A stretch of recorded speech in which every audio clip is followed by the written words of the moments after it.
नमस्कार विद्यार्थियों, आप सभी का आपके अपने YouTube channel today current information पर स्वागत है। विद्यार्थियों, आज हम क्लास 12 की विद्या जो भूगोल डेश वर्क का मॉडल पेपर 3 है वो जो सोल्व करेंगे। इससे पहले हमने 2 मॉडल पेपर सोल्व कर लिए, बाकी सब्जेक्ट के भी काफ़ी महत्वपूर्ण जो मॉडल पेपर हैं वो सोल्व कर चुके हैं। अगर उन वीडियो को नहीं देखा तो प्ले लिस्टों में जाकर के अवश्य देखिए, लिंक डिस्क्रिप्शन में दे रखी है।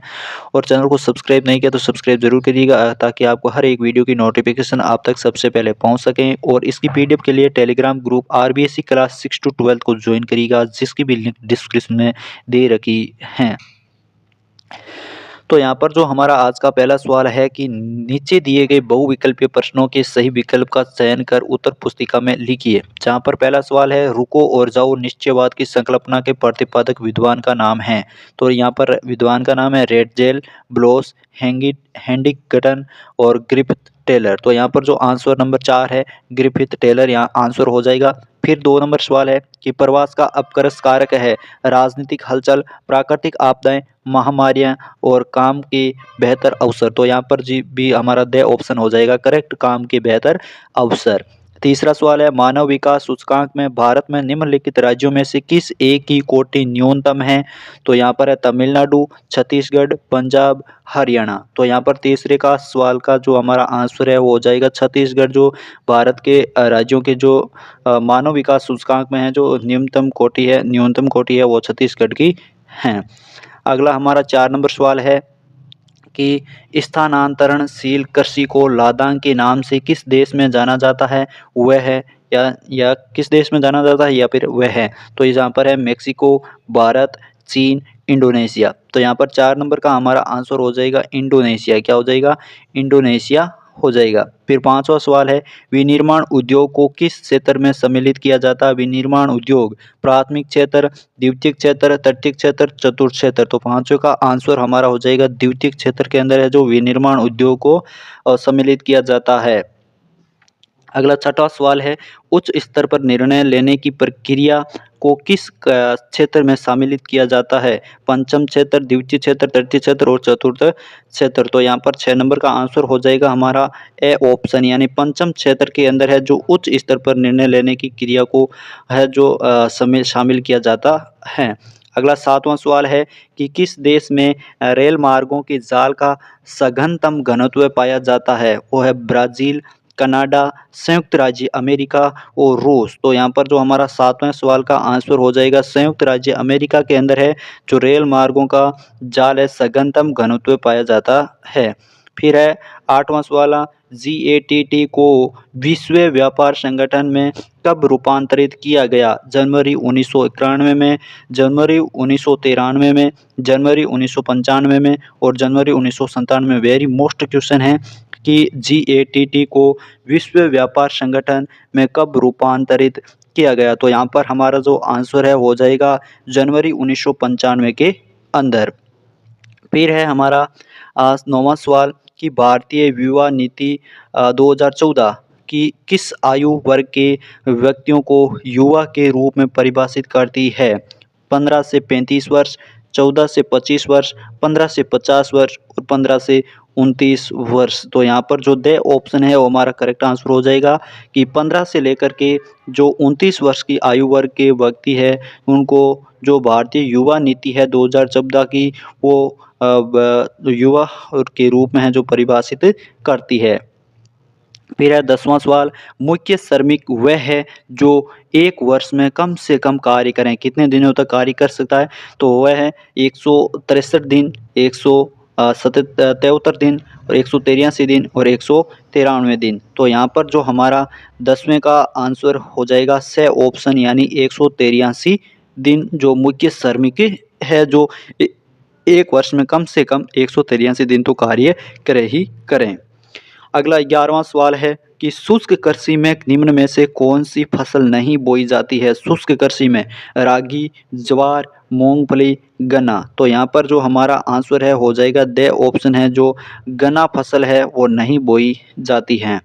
फिर 12वां सवाल है कि अरवारी पानी संसद कार्यक्रम राजस्थान के किस क्षेत्र में चलाया गया। अरवारी पानी संसद कार्यक्रम। तो यह जयपुर, जोधपुर, चूरू, अलवर। तो यहाँ पर जो 12वें का आंसर है हो जाएगा हमारा कि जो अलवर है यहाँ पर जो अरवारी पानी संसद कार्यक्रम है जो चलाया गया। फिर हमारा 13वां सवाल है कि निम्नलिखित में से लौह अयस्क का प्रकार है। लौह अयस्क का प्रकार है लिग्नाइट, यूरेनियम, हेमेटाइट, बॉक्साइट। लौह अयस्क, तो यहाँ पर जो स ऑप्शन है हमारा करेक्ट आंसर हो जाएगा हेमेटाइट है जो लौह अयस्क का प्रकार है। फिर है 14वां सवाल कि राष्ट्रीय जलमार्ग संख्या 1 जो किस नदी पर तथा किन दो स्थानों के बीच स्थित हैं। काफ़ी महत्वपूर्ण सवाल है। ब्रह्मपुत्र सध्या धुबरी, गंगा हल्दिया इलाहाबाद, पश्चिमी तट नहर को कोटापुरम से कोल्लाम और उपरोक्त में से कोई नहीं। तो यहाँ पर 14वां का जो हमारा आंसर है वो हो जाएगा बे ऑप्शन गंगा हल्दिया इलाहाबाद। फिर 15वां सवाल है मारमा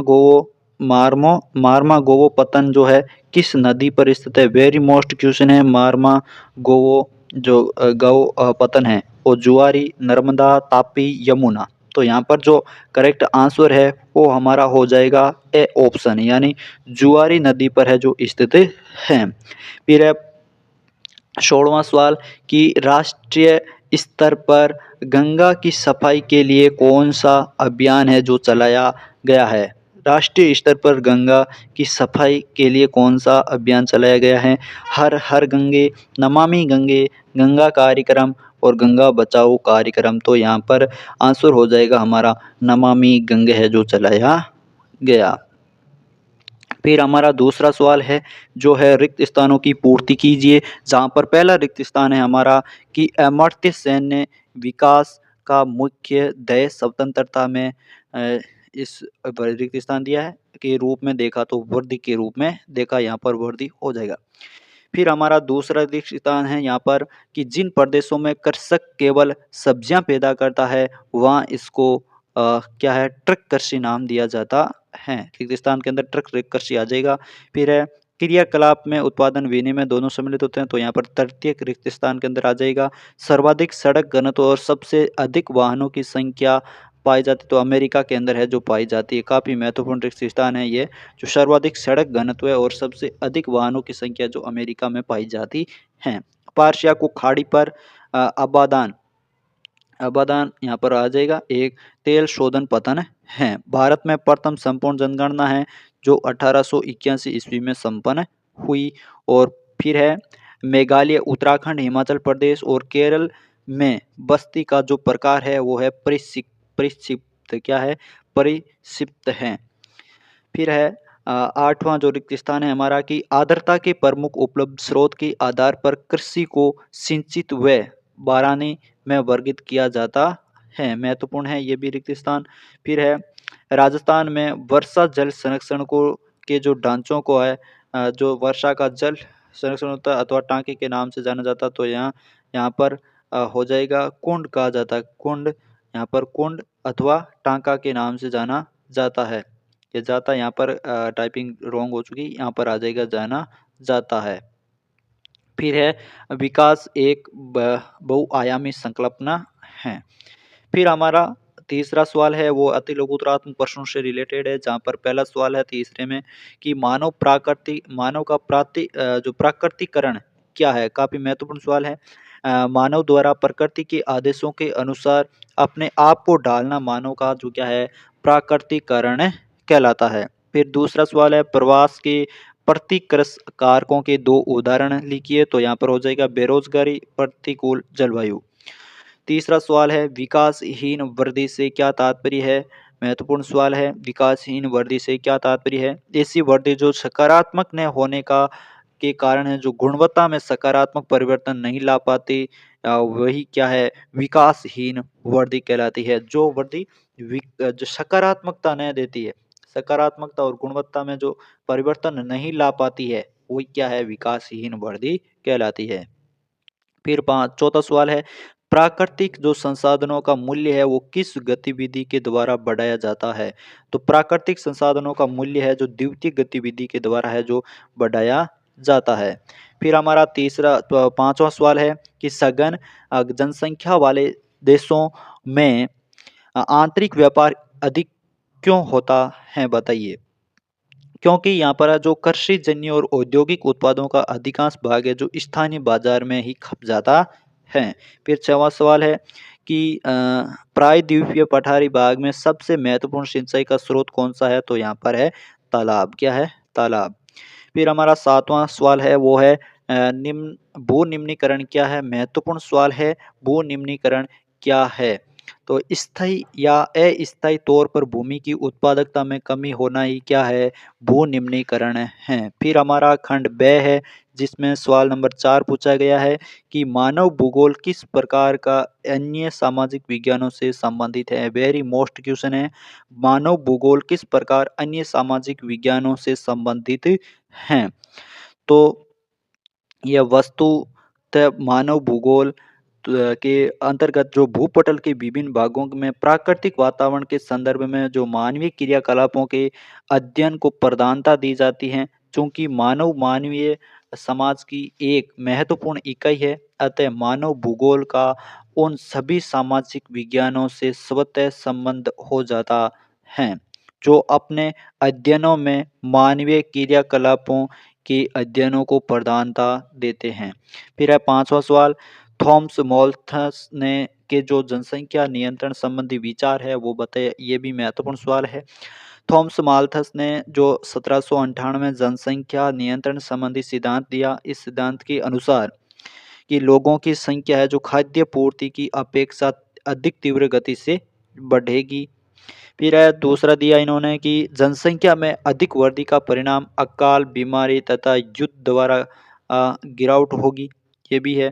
फिर है तीसरा दिया है कि भारत जो भौतिक नियंत्रण की अपेक्षा नियोजन द्वारा नियंत्रण अधिक लाभकारी है और जनसंख्या वृद्धि रोकने से संसाधनों की जो सतत पोषणीयता बनी रहेगी। ये जो इन्होंने नियंत्रण संबंधी विचार बताए।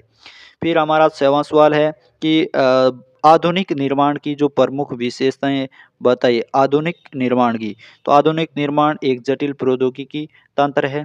इसमें अत्यधिक विशिष्ट एवं श्रम विभाजन के द्वारा कम प्रयास एवं अल्प लागत से अधिक माल उत्पादन किया जाता है और इसमें अधिक पूंजी की आवश्यकता होती है और इसका बड़ा संगठन होता है और इसमें प्रशासकीय अधिकारी वर्ग की प्रमुख भूमिका होती है। ये जो पॉइंट लगा करके इसमें इस प्रकार से लिखा गया। आपको भी आपकी बोर्ड परीक्षा के अंदर इसी प्रकार से लिखना है। आपको बोर्ड कॉपी में कैसे लिखना है और किस प्रकार से लिखना अलग से वीडियो बनाया गया है। हिंदी अनिवार्य का किस विषय में आपको हिंदी अनिवार्य का जो पेपर होता है उसमें किस प्रकार से लिखना होता है उसके बारे में वीडियो बना दिया गया और इस भूगोल के बारे में भी आपका जल्द से वीडियो कॉपी के बारे में बनाकर आपके साथ में अपलोड कर दिया जाएगा।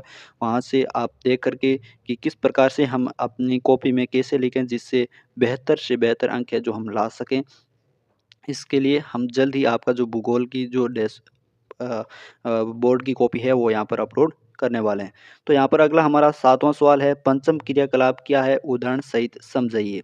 तो यहाँ पर हो जाएगा आंसर जो हमारा पंचम क्रिया कलाप है कि वे सेवाएं जो कि नवीन एवं वर्तमान विचारों की रचना, उनके पुनर्गठन और व्याख्या, आंकड़ों की व्याख्या और प्रयोगों का जो नवीन प्रौद्योगिकी के मूल्यांकन जो पर केंद्रित होता है वो पंचम क्रियाकलाप है जो कहलाता है। और प्राय ये जो स्वर्ण का कॉलर कहे जाने वाले ये व्यवसाय तृतीयक सेक्टर का एक और उप विभाग है जो कि वरिष्ठ व्यवसायिक कार्यकारियों, सरकारी अधिकारियों, अनुसंधान वैज्ञानिकों, वित्त एवं विधि परामर्शदाताओं इत्यादि की विशेष और उच्च वेतन वाले कुशलताओं का प्रतिनिधित्व करते हैं। फिर है हमारा 8वां सवाल गेट GATT के संबंध में जो विषय में संक्षिप्त में टिप्पणी लिखिए। ये भी महत्वपूर्ण सवाल है। गेट 1948 में विश्व को उच्च सीमा शुल्क और विभिन्न प्रकार की अन्य बाधाओं से मुक्त कराने हेतु कुछ देशों के द्वारा जनरल एग्रीमेंट ऑन ट्रेड एवं जो traffic general agreement on trade and traffic, ये जो GATT की फुल फॉर्म है। ये भी पूछी जा सकती है कि GATT की फुल फॉर्म बताइए। तो GATT की फुल फॉर्म हो जाएगी general agreement on trade and जो ट्रैफिक का है जो गठन किया गया है, कब किया गया है? 1948 के अंदर। 1994 की में जो गेट के सदस्य देशों के द्वारा राष्ट्रों के बीच एक मुक्त एवं जो निष्पक्ष व्यापार को बढ़ावा देने के लिए एक स्थायी संस्था का निर्माण का जो निश्चय किया गया था, और परिणाम स्वरूप जनवरी 1995 में गेट संगठन को विश्व व्यापार संगठन WTO में रूपांतरित कर दिया गया है। अब राजनीति विज्ञान और इतिहास की तैयारी होगी और भी बेहतरीन। TCI लेकर आया नाम मात्र की शुल्क में महत्वपूर्ण प्रश्नों की बैंक सीरीज। हाँ, 100 में से 100 अंक लाने के लिए राजनीति विज्ञान और इतिहास के अंदर टुडे करंट इन्फॉर्मेशन द्वारा आपके लिए बेहतरीन प्रश्नों की बैंक सीरीज है, और जो आपके लिए लेकर गया है, जो OR जाट ऐप पर नाम मात्र की शुल्क में आपको मिलेगी, जिसमें आपको अनुभवी जो विशेषज्ञों यानी शिक्षकों द्वारा तैयार किया गया कोर्स है। और ये जो कंप्लीट कोर्स है वीडियो कोर्स में आपको अवेलेबल होगा। इसमें PDF जो ई नोट्स के रूप में है वो भी आपको मिलेंगी, और पार्ट वाइज जो इम्पोर्टेंट क्वेश्चंस हैं जो पेपर के अंदर पूछे जा सकते हैं, इस प्रकार के जो क्वेश्चन हैं वो भी आपको अवेलेबल करवाए गए हैं। और पुराने वर्षों के पेपरों का जो सार संग्रह है वो भी आपको इसमें उपलब्ध करवाया जाएगा। जितने भी इम्पोर्टेंट जो पीछे के पेपर हो चुके हैं उनके इम्पोर्टेंट प्रश्नों का सार संग्रह है जो यहाँ पर आपको उपलब्ध करवाया जाएगा। और इससे संबंधित अधिक जानकारी पाना चाहते हैं तो इन नंबरों पर आप कॉल कर सकते हैं। 6367774054 पर कॉल करके अधिक जानकारी पा सकते हो। तो आज ही इंस्टॉल करें OR जाट ऐप और करें अपनी बेहतर तैयारी TCI के साथ। अगला हमारा 9वां सवाल है कि सीमांत श्रमिक और मुख्य श्रमिक के अंदर जो अंतर है वो स्पष्ट कीजिए। सीमांत श्रमिक और मुख्य श्रमिक, तो यहाँ पर हो जाएगा सीमांत श्रमिक के अंदर कि वह श्रमिक जो एक वर्ष में 183 दिनों का से कम दिन काम करता है वो क्या हो जाता है? सीमांत श्रमिक हो जाता है। और 183 दिन कम से कम काम करता है वो है क्या है? मुख्य श्रमिक होता है एक वर्ष के अंदर। और फिर है कि भारत में श्रमिकों का एक छोटा भाग होते हैं, भारत में श्रमिकों का एक छोटा भाग होते हैं, और ये जो भारत में श्रमिकों का एक बड़ा भाग होते हैं, कौन सा? मुख्य श्रमिक। और सीमांत श्रमिक के अंदर तो छोटा और मुख्य श्रमिक के अंदर बड़ा। फिर है तीसरा पॉइंट आ जाएगा इसका कि सीमांत श्रमिक सहायकों के रूप में कार्य करते हैं और ये विभिन्न प्रकार के कार्य करते हैं, और मुख्य श्रमिक कार्य में करने में कुशल होते हैं, और मुख्यतः एक ही प्रकार के ये जो कार्य हैं वो करते हैं। फिर हमारा 10वां सवाल है कि किसी नगरीय संकुल की पहचान किस प्रकार की जा सकती है? तो किसी नगरीय संकुल की पहचान की जो किस प्रकार है की पहचान है जो की जा सकती है, तो यहाँ पर इस प्रकार से कर सकते हैं कि जो बहुसंख्यक महानगर व मेगा नगर नगरीय संकुल हैं, एक नगरीय संकुल में निम्नलिखित तीन संयोजकों में से किसी एक का समावेश होता है। जैसे एक हो जाएगा हमारा एक नगर एवं उसका संलग्न नगर नगरीय जो विवर्ध, और दूसरा है वैवर्ध के सहित तथा अथवा रहित दो और अथवा अधिक अ, अ, जो संस्पर्शीय नगर। और तीसरा हो जाएगा कि एक अथवा अधिक संलग्न नगरों के बहिर्वर्ध से युक्त एक संस्पर्शी प्रसार का जो नगर का है जो निर्माण हो जाएगा। फिर हमारा 11वां सवाल है वो भारत की उपग्रह संचार प्रणाली का विश्लेषणात्मक जो अध्ययन है वो कीजिए। तो यहाँ पर आंसर हो जाएगा कि यह संचार की नवीन विधि है। भारत में उपग्रह प्रणाली 2 भागों में वर्गीकृत किया गया है। उपग्रह प्रणाली को कितने भागों के अंदर? 2 भागों के अंदर जो इसको किया गया है। एक तो है इंडियन नेशनल सैटेलाइट सिस्टम यानी INSAT, Indian national satellite system, और दूसरा है Indian remote sensing satellite system यानी IRS। फिर है भारत की जो उपग्रह प्रणाली का दूरसंचार, मौसम विज्ञान संबंधी अवलोकनों, प्राकृतिक आपदाओं की निगरानी, सुरक्षा आदि में विशेष उपयोग हैं, और प्राकृतिक संसाधनों के उपयोग के लिए यह प्रणाली उपयोगी हैं। फिर हमारा 12वां सवाल है कि पतन और पोताश्रय में कोई 3 अंतर बताइए। तो पोताश्रय और जो पतन है इसके अंदर हमें अंतर बताना है, काफ़ी महत्वपूर्ण सवाल है ये भी। तो पतन के अंदर हो जाएगा कि ये यहाँ पर जहाज़ों पर सामान चढ़ाने व उतारने की सुविधाएँ होती है। पतन पर तो क्या होती है कि जो समुद्री जहाज़ें आती है उन पर सामान है जो चढ़ाया जाता है और उसे उतारा जाता है। और पोताश्रय है कि यहाँ पर जो जहाज लहरों तथा तूफानों से सुरक्षा प्रदान जो कराते हैं, सुरक्षा प्राप्त करते हैं। और पतन के अंदर फिर पॉइंट हो जाएगा हमारा कि यह प्राय अपनी पृष्ठभूमि से रेलों व सड़कों द्वारा जुड़े होते हैं। कौन? जो पतन होते हैं वो रेलों और सड़कों द्वारा जुड़े होते हैं। इनकी पीछे की जो पृष्ठभूमि होती है वो जुड़ी होती है। और जो पोताश्रय है इसमें एक विशाल क्षेत्र में जहाज़ों के आगमन की सुविधाएँ होती है। और तीसरा पॉइंट हो जाएगा पतन व्यापार के द्वारा कहलाते हैं, व्यापार के द्वार कहलाते हैं पतन है जो। और यहाँ स्थल तथा समुद्री भाग आपस में मिले होते हैं। स्थल जो समुद्र का तटीय समुद्र और स्थलीय भाग है दोनों आपस में मिला होते हैं। और पोताश्रय में स्थल भाग समुद्र से नहीं मिला होता। पोताश्रय के अंदर क्या है, जो स्थल भाग होता है वो समुद्र से मिला नहीं होता है, यानी बीच समुद्र के अंदर होते हैं ये पोताश्रय। फिर हमारा 13वां सवाल है कि आधुनिक जीवन शैली ध्वनि प्रदूषण के उत्तरदायी समझाइए।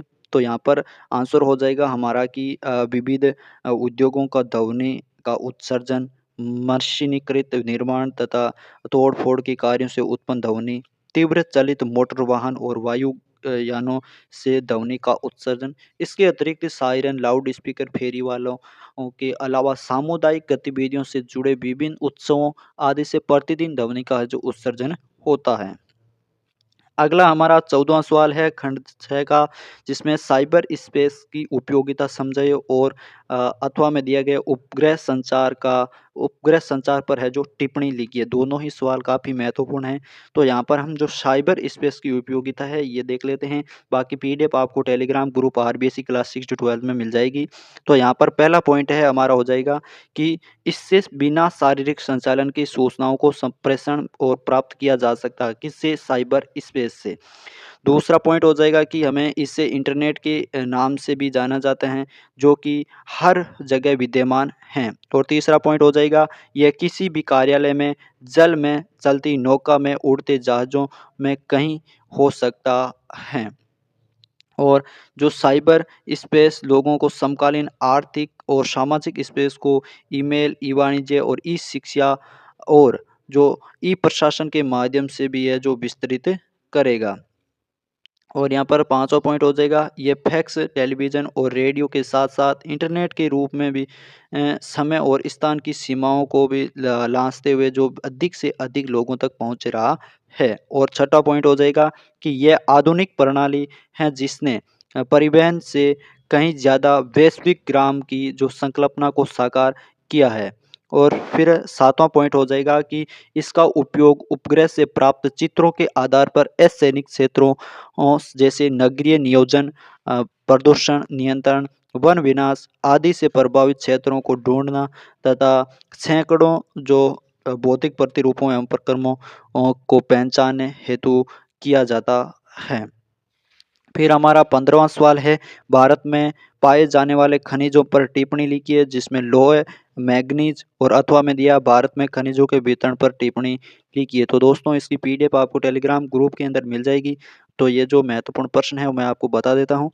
तो अगला 16वां सवाल है, जहाँ पर नियोजन उपागमनों के विषय में लिखिए और अथवा में इंदिरा गांधी नहर परियोजना के पर्यावरण पर पड़ने वाले प्रभावों की व्याख्या कीजिए। वेरी मोस्ट क्वेश्चन है, इंदिरा गांधी नहर परियोजना के पर्यावरण पर पड़ने वाले प्रभावों का आपको यहाँ पर व्याख्या करनी है। और फिर हमारा जो 17वां सवाल है खंड 2 का, जो प्राथमिक एवं द्वितीयक गतिविधियों के अंदर जो क्या अंतर है इसमें। और फिर है इसका अथवा में कि विश्व के विकसित देशों के उद्योगों के संदर्भ में आधुनिक औद्योगिक क्रियाओं की जो प्रमुख प्रवृत्तियों की विवेचना कीजिए। तो यहाँ पर जो इम्पोर्टेंट क्वेश्चन देखें तो ये हो जाएगा, प्राथमिक एवं द्वितीयक गतिविधियों में क्या अंतर है। फिर 18वां सवाल है जो हो जाएगा हमारा कि भारत में भू संसाधनों की विभिन्न प्रकार की पर्यावरणीय समस्याएं कौन सी हैं, उनका निदान कैसे किया जाए। और अथवा में है कि भारत में प्रमुख खाद्यान्न फसलों पर लेख लिखिए। तो ये जो महत्वपूर्ण है सवाल की खाद्यान्न फसलों पर लेख लिखिए, ये आपसे क्वेश्चन जो पूछे जाने की संभावना है, तो ये इंपॉर्टेंट क्वेश्चन हो जाएगा। फिर हमारा 19वां सवाल है वो है आपके जो विश्व रेखा मानचित्र है, मानचित्र से रिलेटेड है 19वां और 20वां। तो 19वां सवाल आपके हो जाएगा मानचित्र जो विश्व का मानचित्र, जिसमें Melbourne, Mumbai, New York, Cape Town को आपको यहाँ पर इसमें क्या करना है, समुद्री पत्तनों को अंकित करना है। जैसे इसमें इस प्रकार से किया गया है, जो न्यूयॉर्क जो यहाँ पर पड़ता है, फिर केप टाउन है जो इसमें हो जाएगा, और मुंबई है जो भारत के यहाँ पर आ जाएगा, और मेलबर्न है यहाँ पर हो जाएगा। इस प्रकार से ये विश्व का मानचित्र। और 20वां सवाल है जो भारत का मानचित्र के अंदर आपको लोहे अस की खानों का जो अंकित करना है, जैसे मयूरभंज, तुमकुरु, दुर्ग और रत्नागिरी। तो ये था हमारा जो मॉडल पेपर 3 भूगोल का। कैसा लगा वीडियो कमेंट करके ज़रूर बताइएगा, और पिछले वीडियो को भी ज़रूर देखिएगा। प्ले लिस्टों में जाकर के प्ले लिस्ट लिंक डिस्क्रिप्शन में दे रखी हैं, ताकि आपके बोर्ड के जो एग्ज़ाम होंगे तो इन्हीं प्रश्नों में से आपके जो पेपर में हैं जो हूबहू आपके 70 से 80% तक, यानी अगर 20 से क्वेश्चन पूछे जाएंगे तो 12 से 13 क्वेश्चन तक आपको हूबहू क्वेश्चन है जो पेपर में देखने को मिलेंगे। इसलिए आप इन वीडियो को ज़रूर देखिएगा। जो इम्पोर्टेंट क्वेश्चंस बताए जाते हैं उन क्वेश्चनों को अलग से अपनी नोटबुक में लिख करके अलग से पढ़िएगा, और बाकी पीडीएफ आपको टेलीग्राम ग्रुप में मिल जाएगी। तो मिलते हैं और भी ऐसे नई वीडियोज़ के साथ, तब तक के लिए धन्यवाद। जय हिंद, जय भारत।